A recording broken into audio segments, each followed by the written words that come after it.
अस्सलाम वालेकुम, मेरा नाम मोहम्मद अली इफ्तिखार है and I am working as a sales engineer in Green Tech Engineering concern.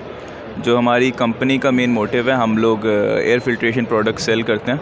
हमारा मेन काम है कि हम इंपोर्ट करते हैं from Turkey, Malaysia, China and जो इंपोर्टेड प्रोडक्ट्स होते हैं इसमें हमारे पास कुछ सैम्पल्स पड़े हुए भी हैं, हमने फार्मा एशिया में डिस्प्ले किए हुए। इसमें हैपा फ़िल्टर्स हैं, बैग फ़िल्टर्स हैं, रिजिड फ़िल्टर्स हैं, ऑल टाइप्स ऑफ फ़िल्टर्स हैं। मेनली जो बड़े HVAC सॉल्यूशंस हैं हम वो भी इंपोर्ट करते हैं। फार्मा में पार्टिसिपेट किया है, इससे पहले भी आपकी कंपनी पार्टिसिपेट करती रहती है। तो क्या कहना चाहेंगे इस एग्जीबिशन के रेस्पॉन्स के हवाले से, क्या रोल होता है प्रमोट करने में? आप जो दूसरे एग्जीबिशन में भी आप पार्टिसिपेट करते रहे, ऐसा इसका रेस्पॉन्स कैसा है एग्जीबिशन का? कुछ आप कॉन्टेक्ट हुए, कुछ बिजनेस मिला है आपको?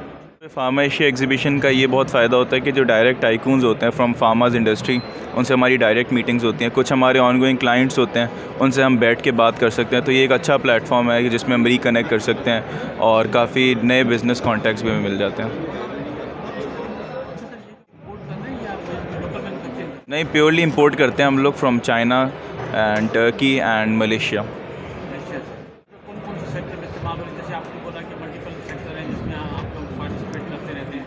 हेल्थ सेक्टर में यूज़ होता है, फार्मा सेक्टर में, फूड सेक्टर में भी हेल्थ यूज़ होता है। तो मल्टीपल 3-4 सेक्टर्स हैं, वहाँ पे यूज़ होता है ये। अच्छा। अच्छा सर, ये जैसे आपने बताया कि आप इंपोर्ट कर रहे हैं, तो इंपोर्ट के हवाले से भी कुछ इम्पोर्टेड ताक़ुज़ात हैं, तो इम्पोर्ट ड्यूटीज़ के हवाले से कुछ कस्टम क्लियरेंस के हवाले से उसमें काफ़ी डिले होता है, जिससे डैमेज वगैरह पड़ता है और ड्यूटीज़ बहुत ज़्यादा है। कुछ इस हवाले से कुछ कहना चाहेंगे इस हवाले से? जी बिल्कुल, क्योंकि जो हमारी लोकल मैन्युफैक्चरिंग है ना, वो इतनी हमारे स्टैंडर्ड्स अचीव नहीं कर पाती, जिस वजह से मोस्टली जो इंडस्ट्री है ना वो इंपोर्टेड प्रोडक्ट्स ही यूज़ करते हैं।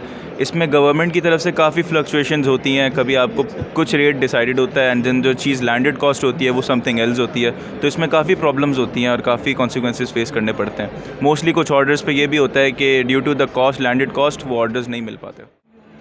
नहीं, लोकल मैन्युफैक्चरिंग नहीं हो रही। हम लोकल सॉल्यूशंस भी ऑफ़र करते हैं, अगर ऑन डिमांड होता है वो तो on request of the client होती है। अच्छा, मतलब लोकल ही बन रही है? हम मैन्युफैक्चर नहीं करते वैसे मार्केट आप नहीं में। करते, मतलब दूसरे लोग कर रहे हैं क्या पाकिस्तान में भी? पाकिस्तान में लोकल मैन्युफैक्चरिंग हो रही है, बट आपके HVACR स्टैंडर्ड्स मीट नहीं होते, ASHRAE स्टैंडर्ड्स मीट नहीं होते, लीकेजेस होती हैं और बहुत प्रॉब्लम्स होते हैं। तो मोस्टली जो है इंपोर्टेड प्रोडक्ट्स ही सेल होती हैं मार्केट में। इम्पोर्टेड प्रोडक्ट ज़्यादा खरीदे रहते हैं, जी। क्योंकि अभी वो स्टैंडर्ड नहीं आ पाया लोकल मैन्युफैक्चरिंग में। नहीं। सही।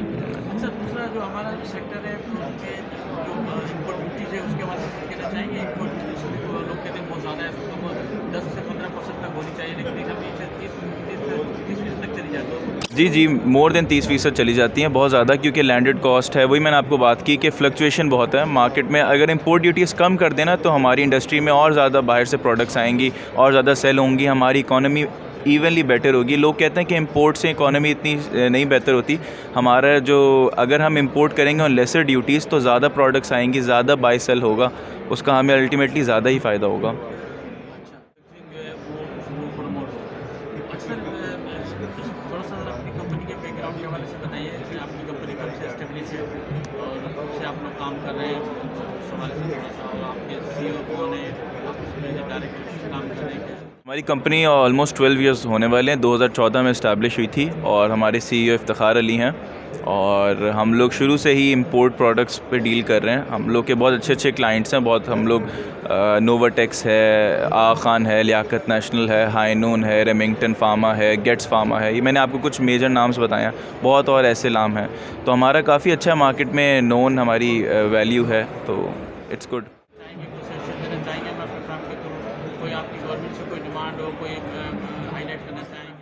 मेरे ख्याल में ये है, मैं कहना चाहूँगा कि मार्केट में हर तरह की प्रोडक्ट्स होती हैं, सेल होती हैं। ऑब्वियसली मैं खुद चाहूँगा कि लोकल मैन्युफैक्चरिंग बढ़ जाए पाकिस्तान में, हम लोकली चीज़ें बनाएं, एक्सपोर्ट करें। बट वही बात है, अगर हम स्टैंडर्ड्स नहीं मीट कर पा रहे तो the government should support us, और जो इंपोर्ट करते हैं उनके लिए ड्यूटीज़ में थोड़ा रिलीफ होना चाहिए, बिकॉज अल्टीमेटली वो ड्यूटीज़ कवर करके ना फिर काफ़ी काम प्रोजेक्ट्स नहीं मिल पाते या वो लैंडेड कॉस्ट सही नहीं होती। लोकल मैन्युफैक्चरिंग प्रोडक्ट है, उनकी कॉस्ट क्या आपके पास से कुछ कम? लोकल मैन्युफैक्चरिंग ऑब्वियसली चीपर होती है, बिकॉज उसमें कोई ड्यूटीज़ तो आती नहीं है, लोकली मैन्युफैक्चर्ड होती है। बस उसका ये होता है कि उनकी लाइफ नहीं होती, लीकेजेस बहुत होती हैं, प्रॉब्लम्स आती हैं। इंपोर्टेड प्रोडक्ट है, आप एक बार लगाओ फिर आपको दोबारा देखना नहीं पड़ता। लेकिन मसला है कि कुछ जो आपके कस्टमर पे उनका बजट ज़रा कम होता है, तो वो चीपर प्रोडक्ट की तरफ चले जाते हैं कि यार बाद में रिप्लेस कर लेंगे, अभी फ़िलहाल वो मतलब उन कस्टमर के लिए भी कोई आपके पास कोई ऐसी प्लानिंग है कोई ताकि वो भी उसको अफोर्ड कर सकें? बिल्कुल, हमारे क्लाइंट्स भी हैं जिन्होंने ऑब्वियसली सस्ता होने की वजह से लोकल की तरफ गए, बट मैं बिलीव मी वो 3 मंथ्स के बाद ही दे केम बैक टू अस और हमने उनको प्रोडक्ट्स दी बिकॉज़ इतनी प्रॉब्लम्स आई कि उन्होंने ठान ली कि हम दोबारा लोकल नहीं लगाएंगे।